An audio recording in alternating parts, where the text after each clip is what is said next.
안녕하십니까. 윤투TV 윤윤철입니다. 오늘은 윤투TV 제25041호를 시작하겠습니다. 첫 번째, 시에 녹아든 세상사. 제목, 군뱅이와 돈벌레. 대한민국 국민 등급 정치인이 꼴등인데 숨어있던 법조인이 그 지위를 탐을 내네. 군뱅이가 변신하고 돈벌레가 숨어 살고. 요즘 우리나라를 보면은 옛날 임진왜란, 병자호란 등을 앞두고도 극심하게 당파싸움으로 나라를 망쳤던 조선시대가 생각납니다. 얼마 전 공정한 방송을 하기로 세계적으로 정평이 높은 영국 BBC 방송에서 방송했다는 내용이 요새 SNS상에서 볼 수 있더군요. 실제로 이런 방송을 했는지 안 했는지는 모르겠지만 하나하나 읽어보면 정말 틀린 말이 없다고 생각됩니다. 이번 12.3 비상계엄을 겪으면서 우리 국민들은 그동안 몰랐거나 스쳐 지나갔던 많은 것을 제대로 알게 됐습니다. 특히 법조인, 법조계의 민낯을 보게 됐죠. 판사들이 이런 짓도 하는구나. 이런 인간도 판사가 되네. 판사들이 재판을 이렇게도 할 수 있구나. 모든 법의 기초 정의라고 할 수 있는 법은 만인 앞에 평등하다. 이 말은 우리나라 재판정에서는 사문화된 지 오래됐다고 생각합니다. 1심, 2심 징역형을 받고도 대법원 판단까지 멀쩡하게 돌아다닌 사람이 있는가 하면은 재판정에 제발 나와달라고 사정하다가 이제는 포기했다는 그런 사례도 있더군요. 그 일반 국민들이라면 가능하겠습니까? 또 이번 윤석열 대통령 탄핵 심판의 주심이고 정말 판결하기 몇 시간 전에 급하게 쓴 거 아닐까 생각됐던 그 판결문을 쓴 정식 재판관. 윤석열 대통령 탄핵에 대한 이 사람의 판단에 대해서 왈가왈부하고 싶지는 않습니다. 뭐 여러 가지 흉흉한 소문이 있지만 확인된 바가 없으니, 하지만 저는 이 사람의 처신이 정말 실망을 넘어서 경멸을 하게 되더군요. 대한민국 최고 재판관이라는 헌법재판관의 위치에서 현직 대통령 탄핵 심판을 심리한다는 그 중요한 시기에 자기 아들 결혼식을 아주 대형 초호화 결혼식장에서 성대하게 개최를 했더군요.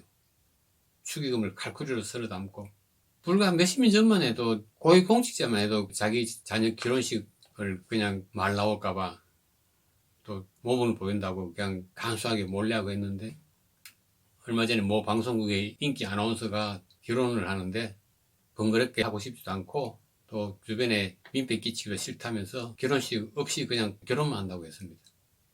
이 사람이 노총각이니 그동안 자기 주머니에서 나갔는 축의금도 상당할 텐데 말이죠. 이런 걸 생각해보면 그 정영식 씨는 정말 애들은 말씀이 정말 틀린 게 없습니다. 정말 있는 놈이 더합니다. 사람 내면의 깊이가 그 정도밖에 되지 않으면 차라리 눈썹이랑 머리카락 염색이라도 하고 재판정 나오지, 무슨 산신령처럼 해가지고. 두 번째, 구성과 반문. 3위, 박찬대 더불어민주당 원내대표랍니다. 이런 소리 했습니다. 국민의힘은 탄핵 사태에 대한 책임을 지고 대선 후보를 내지 마라. 막상 대선을 치르려고 하니까 불안한가 봅니다. 예로부터 우리 정치사에 자주 회자되는 그런 아부에 대한 해프닝이 있죠. 예전 자유당 시절에 이승만 대통령이 반기를 끼니까 모 장관이 각하 시원하시겠습니다. 그리고 그 후에 쭉 오다가 근래에 들어서 그런 계보를 잇는 발언들이 계속 나왔죠. 이재명 보고 아버지다. 하늘을 우러러 한점 부끄럼 없이 산 분이다. 그래도 이때까지는 립 서비스 뿐이었는데 이 박찬대 이 사람은 몸소 이재명 대표의 콧구멍을 파주는 그런 파격의 시대를 열었죠. 다음엔 또 어떤 사람이 나올는지 묻겠습니다. 이재명 대표 코 파주는 그 사진 당신 가족이나 자식들도 봤습니까? 2위 한동훈, 지금은 그냥 정치인이죠. 이런 말 했습니다. 스테이지처럼 시대를 바꾸는 대통령이 되겠다. 얼마 전 대선 출마를 선언하면서 한 소리입니다. 제가 일전 방송에서 이재명 대표나 한동훈 대표는 대통령이 안 되니 꿈 깨시라고 방송을 한 적도 있습니다.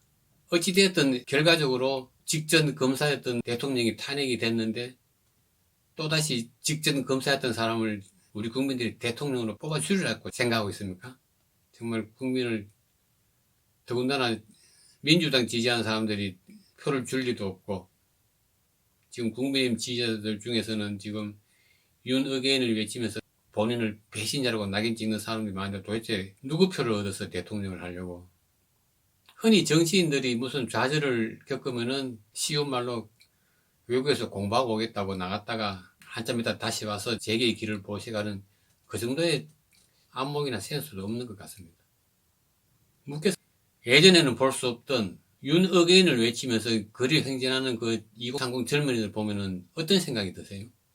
1위 민영배 더불어민주당 국회의원이죠. 이런 소리 했습니다. 앞으로 유언비어를 퍼뜨리거나 12.3 비상계엄을 옹호한 사람은 강력 처벌할 수 있는 법을 만들겠다. 정말 뭐 이런 놈이 있습니까? 기가 막히다 못해 이 인간 정말 위험한 인간이네요. 예전에 뭐 위장 탈당으로 헌정 질서를 어지럽히더니 국가보안법에 찬양 고무줄을 없애야 된다느니 사상의 자유가 있다느니 뜯을 때는 언제고. 아예 법을 바꿔서 5호 담당제를 실시해요. 아들이 아버지를 고발하면 가산점을 주고 아내가 남편을 고발하면 인센티브를 더 주고. 묻겠습니다. 그러면 당신 식구나 당신 주변에서는 민주당도 잘못이 많다는 사람이 한 사람도 없습니까? 그런 것 같으면 참 희한한 인간들이 모여 사는 희한한 집안이네요. 세 번째, 선도 판정소. 앞서 말씀드린 영국 BBC 방송에서 했다는 방송 중에 대한민국은 스스로를 망치는 희한한 나라, 스스로 자살을 하는 희한한 나라라고 하겠습니다. 정말 맞지 않습니까? 진보건 보수건 여당이건 야당이건 한 목표를 보고 가야 되는데 오로지 목표는 저놈 죽어야 내가 산다, 이런 꼴이니 정말 이렇게라도 버텨내는 대한민국이 참 놀랍습니다. 기적이라고 할 수 있습니다. 외부 요인 때문에 힘든 게 아니고 스스로 자살을 하는 사람들이 무슨 희망이 있겠습니까? 정말 저도 아이고 모르겠다, 될 대로 되라, 이런 심정도 있지만 그래도 이 땅에 살아가야 될 우리 자식들과 자손들을 생각하면 그럴 수도 없습니다. 정말 이제 우리 한 표 한 표를 정말 소중하게 여기면서 현명한 판단을 하십시다. 오늘 방송은 이상으로 마치겠습니다.